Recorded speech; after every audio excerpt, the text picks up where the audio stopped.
where you are. In North Carolina, depending on where you get on 440, it's inner, it's outer, it's north, south, east, west. I mean, I don't even know. But they were building 540, right? This huge loop. And they were saying it could take anywhere from 25 to 50 years to complete construction on the 540 loop. And at the same time, they were expanding the number of lanes along 40.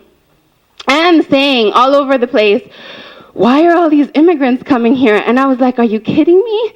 I mean, first of all, look at the level of construction jobs that have been created by this construction of 540. And it's not just road construction, because every time you build this loop around, you also needed to build gas stations, grocery stores, housing complexes, townhomes, developments, all of these things, all of this sprawl was happening around North Carolina, all around 540. And then I remember when they were building South Point Mall, and I went to the opening, and within 2 years, across the street was a whole other mall. They had South Point Commons, South Point Village, South Point Townhomes, an entire community sprung up around the mall. I mean, it was just fascinating to me how quickly it had all happened. So this was happening all across North Carolina.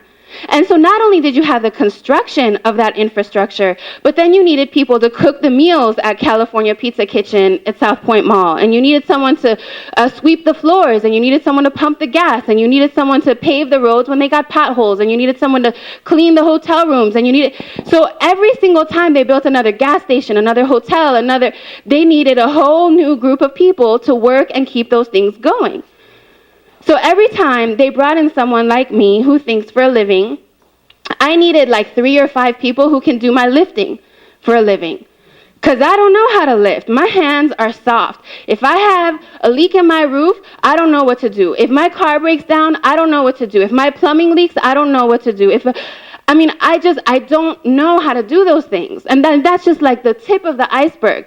So every time I'm able to come here and, spend hours thinking about what I'm going to tell you and then asking you what you think about that, someone needs to keep supporting me so that I can do that. And that's what started happening in North Carolina. So that was part of the story. The other part was that you had active recruitment by industries going into Mexico and trying to attract laborers to come back here into North Carolina and be the sources of cheap labor, the people who would do the jobs no one else will do, which has so many dangerous connotations about what that means. But doing the jobs no one else will do to come into North Carolina and work in our poultry plants, and work in our Christmas tree fields, and work in all of these other places, right? So there's actually a town in Mexico, in Oaxaca, a billboard that says Siler City, Road to the Future. And it's all about attracting cheap labor to come here to North Carolina. That is another part of this story. The other part is that North Carolina has historically been the largest employer of temporary guest workers in agriculture in the nation. For a long time, for a very long time, North Carolina has been the largest employer of guest workers. What that meant is that you had guest workers who for many, many, many, many, many years, decades even, have been coming into North Carolina for a season, working in a Christmas tree farm, leaving. Coming in, leaving. Doing so with legal visas many times, and many times without, but oftentimes with that legal visa. And what happens? So NAFTA hits, right? And things start getting much more difficult. And then they start militarizing the border. Someone comes in and they say, you know what? I'm going to stay this time. I'm not going to go back. So they stay. And then they start passing the word about this great little town called Cardboro. And it has this wonderful little store called Huevera Street. And it is wonderful. There's trees, and it's beautiful, and the people are so friendly, and they play, and the hula hoopers, and there's jobs, and the schools are wonderful, and there's more Latinos. And what happened was the creation of essentially what's a migrant pathway. People familiarized themselves with one town, they loved it, and then they passed the words to their spouses, their brothers, their sisters, their uncles, their aunts, and said, this is a great place to live. And if you're going to come here, they have jobs, they pay you $9 an hour sometimes. You're talking to people who make $4 a day. I mean, it's like the old history of immigration. The streets are paved with gold. I mean, you just go out there and there's a job. mean, that's sort of the mythology that's developed around immigration and around North Carolina in a lot of senses. So that becomes a great attractor, because the fact is there are jobs, and the fact is North Carolina is beautiful, and there are a lot of trees, and people are really friendly, and Weaver Street is great, you know? And so this is really attractive to people, and so they come. And they come with their families. So they bring their families. It becomes a matter of one person or two people come and they settle down roots, and they work and they work and they work and they save and they save and they save. And then they say, now I want to bring my children to be with me. And then their children come, or I want my aging parents to be with me. They're getting older now, and then their parents come, and then you have family units that are coming here. So it becomes a very different dynamic about who's settling into North Carolina. And then they start having children here who are U.S. citizens. And then it gets really complicated, because these aren't just purely undocumented families. These are undocumented parents and undocumented older sibling, and then maybe two younger siblings who are U.S.-born citizens, all within the same household.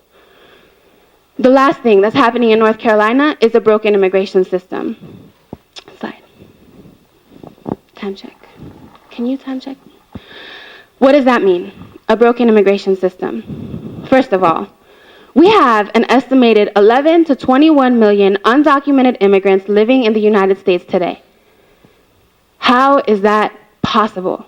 In a post-9/11 world, that we would have 11 to 21 million undocumented people living in the country today. The fact of the matter is, that is not sustainable. It's not safe, it's not secure, it's not healthy. It's just not a good situation. And the thing that I'm going to tell you today is that, you know what? It's not just not a good situation for Americans. It's not a good situation for undocumented immigrants either. This isn't why illegal immigration and why that number is bad for us, but it's also bad for them. I mean, we have to stop talking about this as a problem that's affecting us and it's all their fault. It's actually affecting the collective us. 11 to 21 million undocumented immigrants means that you have that many more vulnerable people living in the country today who they can use, corporations or people, bad actors can use to make you more vulnerable. So if they can't complain when they're being abused at work, it makes us all less safe. If they can't complain when their housing is substandard, it makes us all a little less safe. You see what I'm saying? This is a vulnerable community that's living right here in this country. It's not healthy for them. It's not safe for them. It's not secure for them. They don't enjoy being undocumented any more than we feel safe or healthy or secure in having that many people here undocumented. It's just about reframing this as not an issue of us versus them, but looking at this as a collective. How are we as a collective, going to deal with this reality? Because it's not a question of whether or not illegal immigration is okay, or that El Pueblo supports illegal immigration and you should too. No, we are against illegal immigration, and we understand why so many people would be frustrated with illegal immigration, because it's not a good situation. The question is, how do we fix it? The fact that we have another symptom of a broken immigration system is that thousands of people are dying on U.S. soil because of militarization of the border. Thousands of people have died on U.S. soil because of our current enforcement tactics. And we're not just talking about, as if this were okay, young, strapping men who came here to work in our fields and construction. We're talking about their wives and their children and their parents. I mean, they're all a part of this story. In 2007, 500 people from January till December have died in the Arizona. But this is a reality. This is happening on our land, that thousands of people are dying. And the question is, what are we going to do about that? There's this complete disconnect between economic globalization and the immigration system. We essentially have functioning right now a borderless economy. A borderless economy and an immigration system that continues to try to enforce immigration laws that are some 40 years old. So there's this complete disconnect. And the fact of the matter is, this is not an American phenomenon. As I said, this race to the bottom is happening all around the world. If you pan back